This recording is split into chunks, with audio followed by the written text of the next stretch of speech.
if you are trying to do too much, you can get bogged down and nothing gets done, or nothing gets done well. Because here's the truth. Even with multiple screens and browsers open in different places, I can only be working in one at a time. And the same is true with all of our projects and goals. Yes, I can have multiple projects that I'm working on, but I can still do only one of them at a time. Hi, I'm Chris LeBrun, your host of the Wholistic Productivity Podcast. As someone who's never been afraid of dreaming big and going for it all, I often find myself with a lot on my plate. I'm a husband and father, a nonprofit fundraiser, and an entrepreneur. What I've realized is my view of productivity was pretty toxic. After decades of believing that in order to do more, you had to work harder, I began to see productivity as this beautiful thing. Holistic productivity is the idea that you can accomplish your professional, personal, and purpose-driven goals in a healthy way, and doing so will make you happier and more fulfilled. Join me each week as we break down myths about productivity, share practical tips for maximizing your time, energy, and focus, and hear from others about their productivity journey. This is the Holistic Productivity Podcast. Hello and welcome to episode number 51 of the Holistic Productivity Podcast. My name is Chris LeBrun. I'm a productivity coach. I'm your host. So good to have you here today. Thank you for listening. Thank you for spending this time with me and with your goals. And I've got a question that I want to start off with today. What are you building? What are you building? I asked this question the other day in the Holistic Productivity community on School. Loved the responses that I got. I don't know that I asked this question of myself often enough. What am I trying to accomplish? Not this hour, not today, or not even this week. But what am I using my efforts and energy to build? What's my life mission? Now, maybe I got off in the deep end way too quick. That's just too deep of a question for your morning commute or, while you're cooking dinner or, just hanging out in the evening trying to relax. Whenever you listen to the podcast, I hope I didn't get too deep. But if you don't have an answer to that question, I invite you just to sit with it for a minute. Maybe journal about it or talk to your spouse or a close friend. I believe the easier it is for us to answer that question, the easier it's going to be for us to achieve something meaningful in our life. The more clarity you have about your goals and the why behind them, the reason that they are your goals, the easier it will be to find success, to find happiness, and to find fulfillment on this journey. And if you need help answering the question or finding clarity, let me know. I'd love to chat with you. Check out the show notes. There's a link there for a free 20-minute strategy session where we can start answering that question, because I would love to see you achieve your biggest goals. That's why I do the podcast. I say it every time. Help you dream big, plan smart, and live fully. Just wanted to ask that question today before we jumped into the conversation, but let's dive into it. Today is going to be a fun conversation and one that I hope will give you some practical tools that you can use while you're on that goal journey. Not long ago, I was telling my wife about an idea I had for coordinating and hosting an international group travel experience for friends and family. I've coordinated group travel before for work, and it's amazing, honestly. I was telling her how we could get group rates to make it more affordable for everyone, and just how much fun it is to travel in a group. Now, if you don't know my wife, she is an introvert, and so she was more than a little skeptical about this. I was not having a good time convincing her that this was going to be amazing. But after listening to me talk about it for a while, how we could do it and how great it would be, she looked at me and she said, "How many tabs are open in your browser right now?" Now, she may have been talking about her internet browser, but I think I know her well enough to know that she was talking about my mental browser. Now, this is so funny because I didn't expect it, but the more I think about it, it probably is a pretty fair question. I've got quite a few things going on. I have my full-time job as a nonprofit fundraiser. This work as a productivity coach and host of the podcast. I'm getting ready to launch sales of my physical planner, the Wholistic Productivity Planner, later this year. I have an online Lego business that I used to do a lot more with, but right now I'm kind of winding it up, trying to get ready to sell it.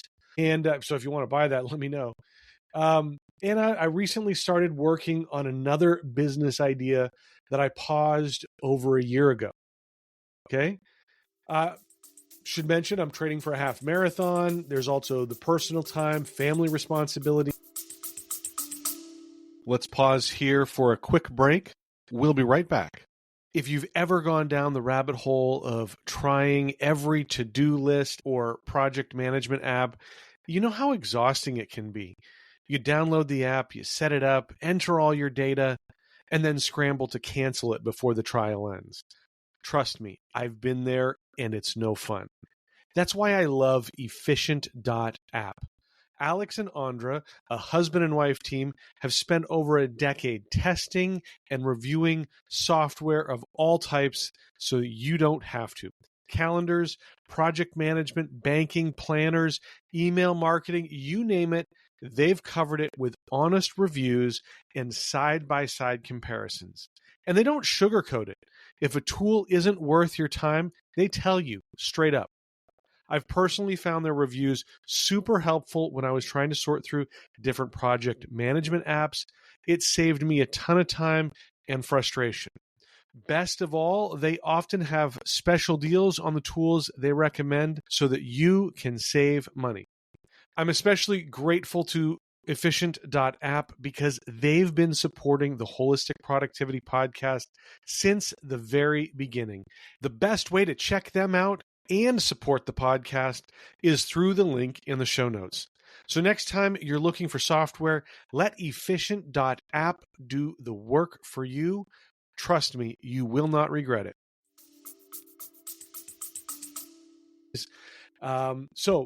If you got tired just listening to that list, don't worry. This doesn't have to be your list. I'm not advocating that everybody be involved in this many projects, but her browser analogy was fantastic because we've all had that old computer that slows down if you have too many applications running or too many tabs open in your browser at once. And as I say that, I'm wondering if my wife was calling me old. So that may be something that I need to go back and ask for some clarification on. But look, this is true for all of us, no matter what age we are. If you are trying to do too much, you can get bogged down and nothing gets done, or nothing gets done well. Because here's the truth. Even with multiple screens and browsers open in different places, I can only be working in one at a time. And the same is true with all of our projects and goals. This is a great time to remind you that multitasking doesn't exist. It just does not work. Yes, I can have multiple projects that I'm working on, like the list that I just mentioned, but I can still do only one of them at a time. So how am I able to, as my wife put it the other day, have so many open browser tabs? How do I juggle all of these big projects that I have going on at once? More importantly, what are some practical things that you can do to juggle all of your projects? Now, the first thing I recommend is getting everything out of your head. Before you can even start to prioritize, you need clarity. You need to know what you're looking at.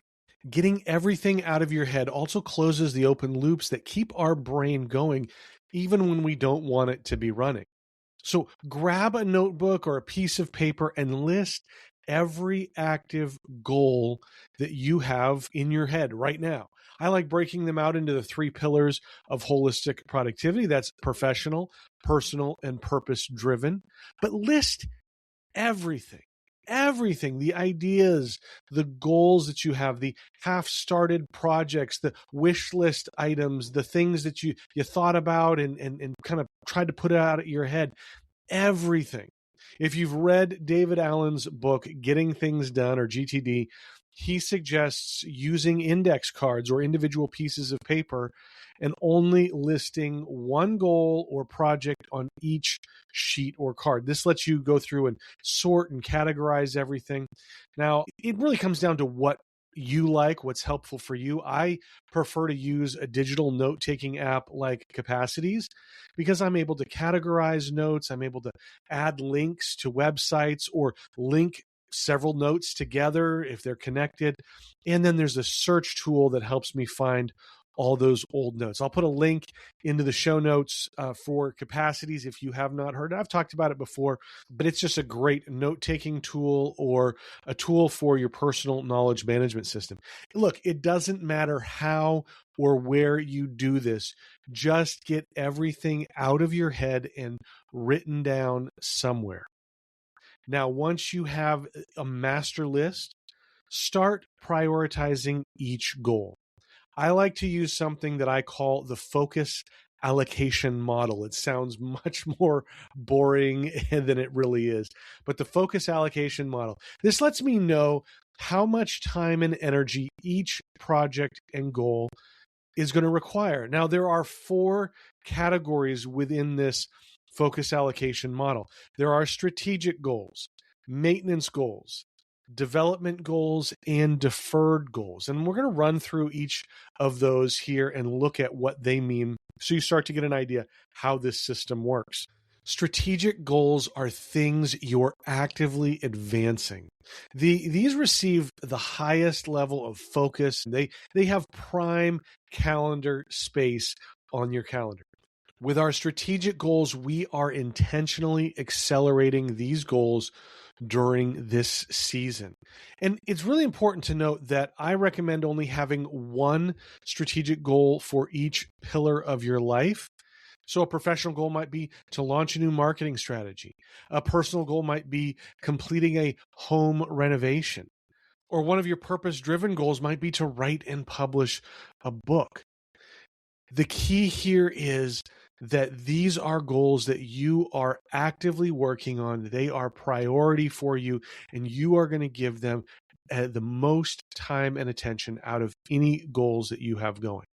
Maintenance goals is the next category, and these are goals that you are intentionally sustaining, but they don't need that strategic level of effort and energy. These goals matter deeply, but they're not in a growth phase right now, but they are being preserved at a steady and healthy rhythm.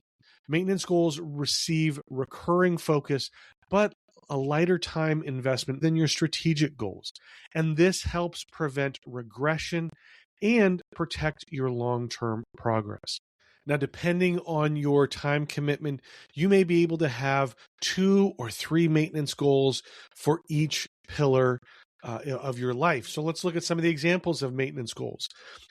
Tracking your personal or small business finance, maybe reading 3 books a month, or maintaining a regular workout schedule to stay in shape.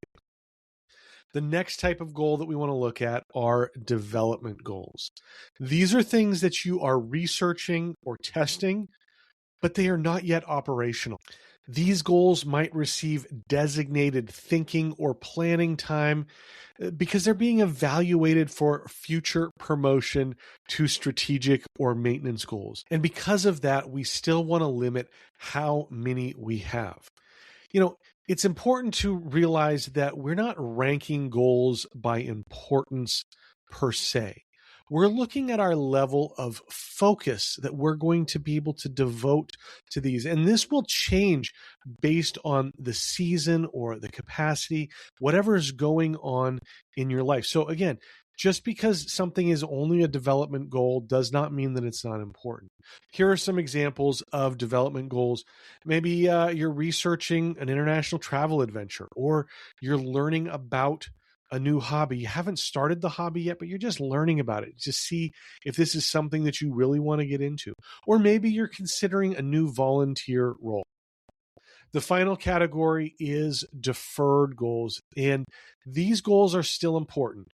but you've intentionally set them aside for now. You're not saying never, you're saying not now. They receive no calendar space or active energy from you during this time or season. Deferred goals protect clarity and preserve ideas without abandoning it. And they also reduce cognitive overload by getting them out of your head. There are things that I have thought about and I didn't write them down, I didn't put them aside, and they keep gnawing at me. I keep thinking about them over and over. They're taking time and energy and thought. I want to get those out of my head so that I don't forget about them, but so I don't have to actively be thinking about them and giving them time and space. What are examples of deferred goals? Maybe that's learning a new language or buying a new RV or organizing 20 years of digital photos. This is one that's been on my deferred goals list for quite a while. At some point I need to do it. I've got years, decades of photos I have to go through. You see how these all work together? This focus allocation model ensures that every goal in your life has a clear status so that you can pursue multiple goals without fragmenting your focus to the point where you are unable to work on anything or you're working on the wrong things.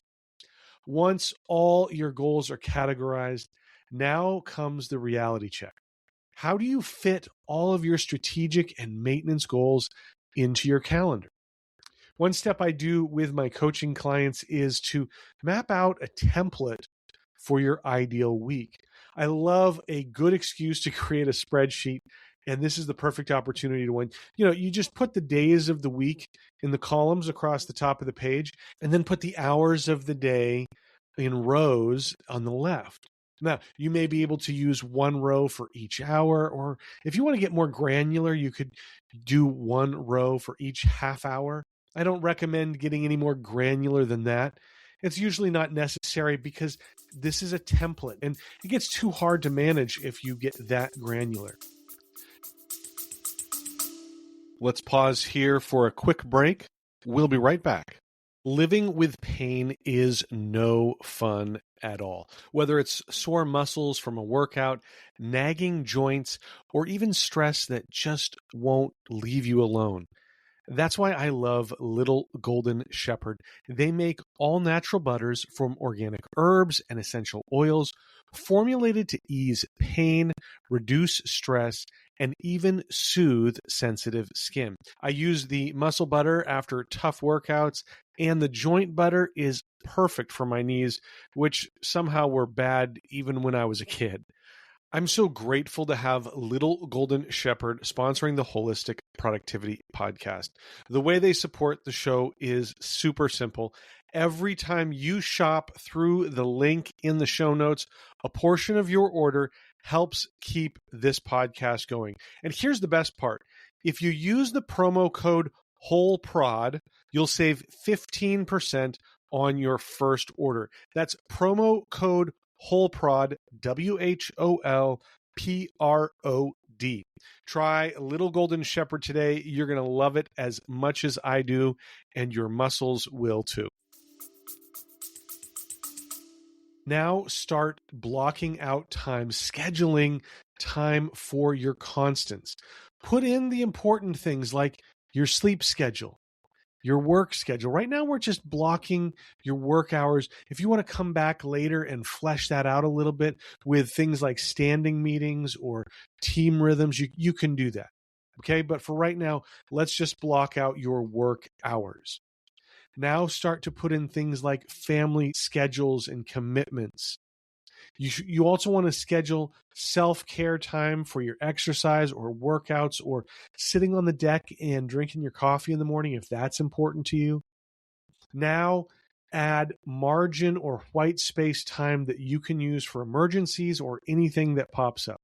Now, I want to say here, emergencies should be things that you truly can't plan for, not things that you didn't plan for, but you should have. That definition of emergencies will always get you in trouble, but you should have time for those actual emergencies, those things that pop up so that you don't throw the rest of your schedule off.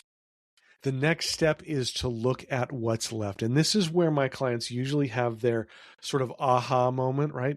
They realize that they either have less time than they thought, or they realize that they have too many things on their plate, or sometimes they realize that they have more available margin time than they assumed. If they have been using this time sort of unproductively, maybe they realize, oh, wow, I have a big block of time here that I could do something with. Looking at what's left, you can start allocating time for your different pillars. And this may sound similar to time blocking, and it is, but what's different here is we're not putting in specific projects or tasks at this point. We're just looking at the pillars, professional, personal, and purpose-driven.